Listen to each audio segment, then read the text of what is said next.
Well, when the Endeavour was launched years ago, it came at a value of 13 lakh rupees. Now, even I'm laughing while saying that because it's unbelievable. But why are we really telling you this? Because Ford's Endeavour, when it came here to India, was like ages ago. It was this one big brawny American SUV and it just wowed everybody back then, didn't it? That's right. And the point in bringing this to you is because it was that long ago. It was 13 years ago and it took them that long to get a new Ford Endeavour out. They updated, revised, but finally we have an all-new Ford Endeavour here. But this time around, it's not the only big, beefy American SUV around. There's another one to contend with, and that is Chevrolet's Trailblazer. Yes, that's also been recently launched. And, of course, when you compare things in this segment, you just can't leave out the king. You just can't. You just can't leave out the Toyota Fortuner. So we've got all three of them here together to see which one of these top-end, fully loaded variants really cuts it and comes out on top.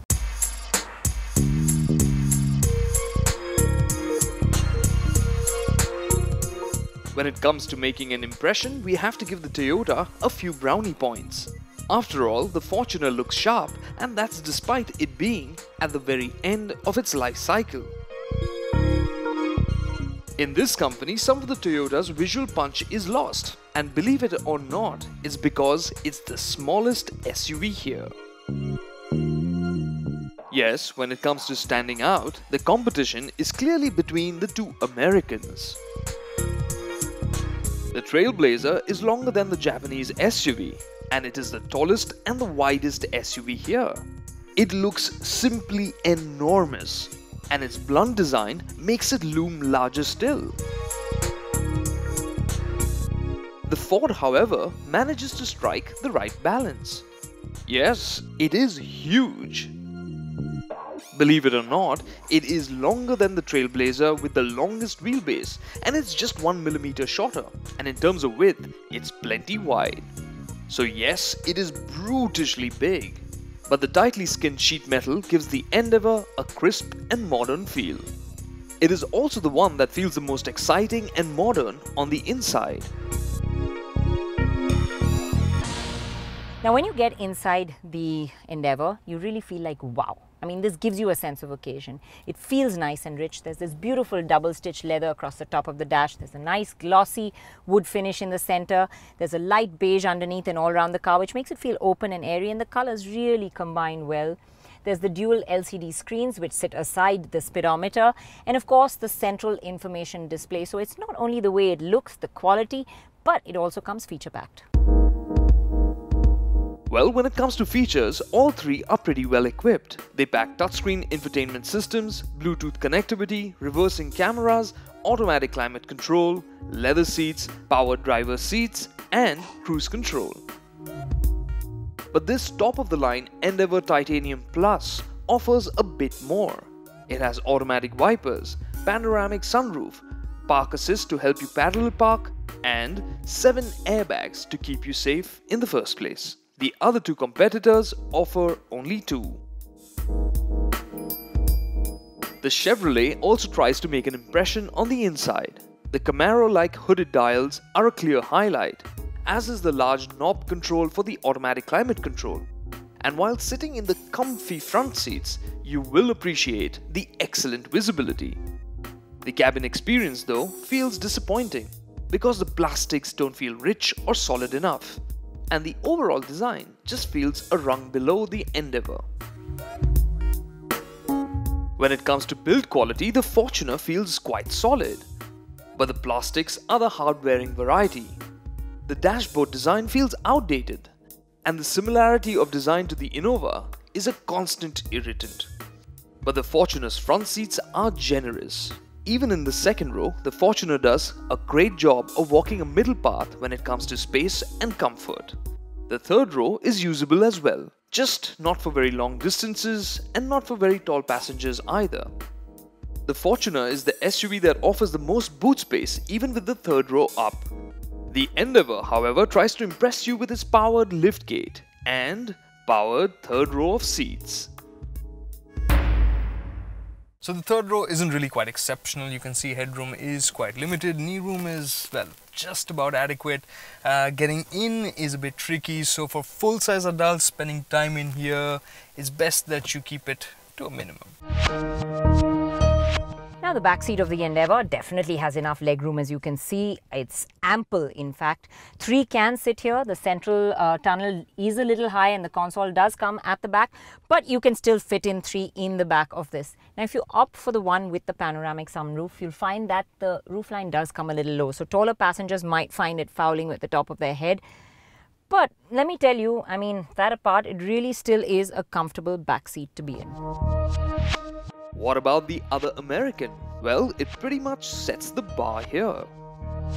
The middle row of the Trailblazer is actually a great place to be. There's ample room, it is the most spacious of the lot, and even the seat cushioning is the best. And its third row is easily the best of the 3. Sure, space isn't plentiful, but it will be the most usable here, even for adults.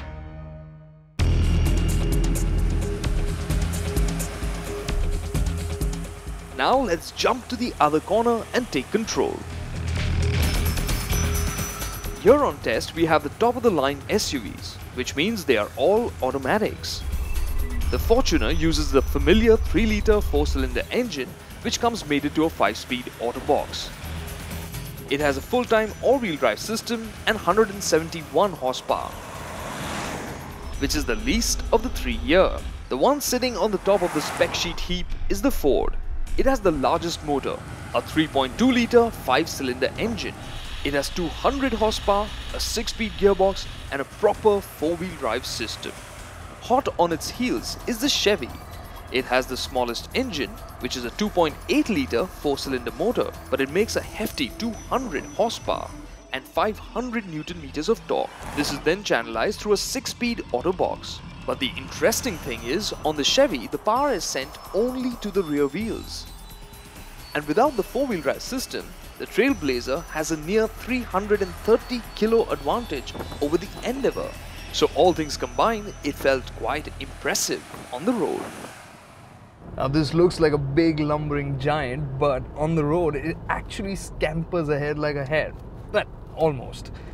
Whether you're driving at slow speeds in the city, or when you really want to up the pace on an open road, the thing about the Trailblazer is it does it with a fair amount of ease, which makes it really nice to drive. The engine is responsive even at low RPMs, which makes it easy to drive even at low speeds in the city, and put your foot down and it's got plenty of punch to haul you along real quick. So when it comes to acceleration, the Trailblazer has an edge, with the Endeavour following hot on its heels, and the Fortuner trails a bit behind. While the Ford's performance wasn't too far off the Chevrolet, it had one big strong point. And credit where credit is due, it's the Endeavour's engine that is the most refined of the lot. And it's a strong engine. In fact, you know, once it gets going, you can really have fun driving it. But the problem really is that it often takes a little while to get going, and that's largely due to the gearbox. The Toyota, meanwhile, felt a bit gruff. Now the Fortuner's engine doesn't like to be pushed too hard. Rev it a lot and it becomes audible. The Fortuner had the slowest numbers of this comparison test, but on its own, it didn't feel lacking out on the road. If you look at the numbers on paper, the Fortuner is the slowest of the 3. But that doesn't mean that it is underpowered in any way. It's just in this comparison, because it's happy to pot around in city conditions, and even out on the highway, it cruises comfortably. But what about the sense of stability and security that comes with driving large SUVs? Well, all 3 are traditional body-on-frame SUVs, but some are better than the others when on the road.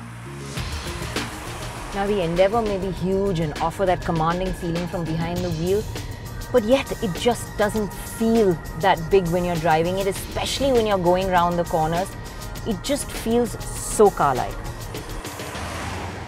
The Endeavour just demolishes the road. It doesn't let the bumps and potholes filter through. And even when you're going quicker, it's the one that's the flattest and most composed.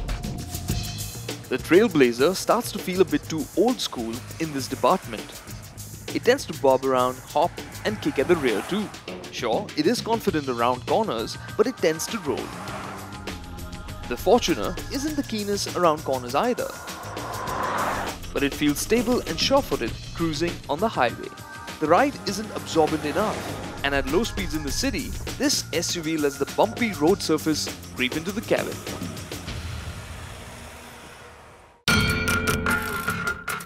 And what about off-road?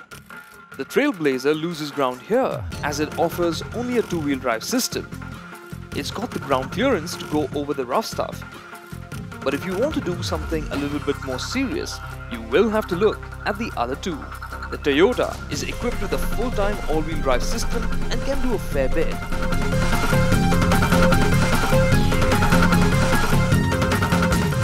But it's really the Endeavour, with its electric mode selection and a host of electronic aids, that makes off-roading a piece of cake. So we're going to have to admit, the Toyota Fortuner, it really has our respects here in this comparison test, especially after what it's gone through, but it is a little bit on the back foot here in this comparison. Absolutely, because it's the oldest one around. In fact, its newer version is around, well, not round the corner. It's in 2017, so it's a little while away, especially for consumers who are looking for something right now.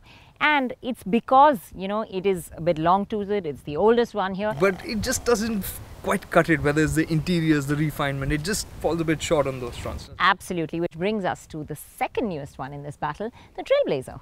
Really hugely impressive, especially the performance from that engine, the way it drives. I know, it makes you smile. And it's also very good if you want to have 7 people on board. But yes, there's the fact that it doesn't offer 4-wheel drive. The other two do, and at that price, it just starts to feel a bit expensive. And whilst we're talking about price, even the interior quality, you know, when you spend that kind of money, you expect something, you expect a sense of occasion, and the Trailblazer just doesn't offer that. It falls short in terms of quality as well, and that's really where the Endeavour shines. I mean, you walk into that cabin and you say, wow, you know. It feels so modern, it feels rich. That's not its only strength. I mean, the Endeavour is a perfectly capable package. Its engine is really good, right up there in the competition, and then of course there's that sweet ride and handling package. Yeah, and even sitting in the back seat is really comfortable because the ride quality is definitely the best of this bunch.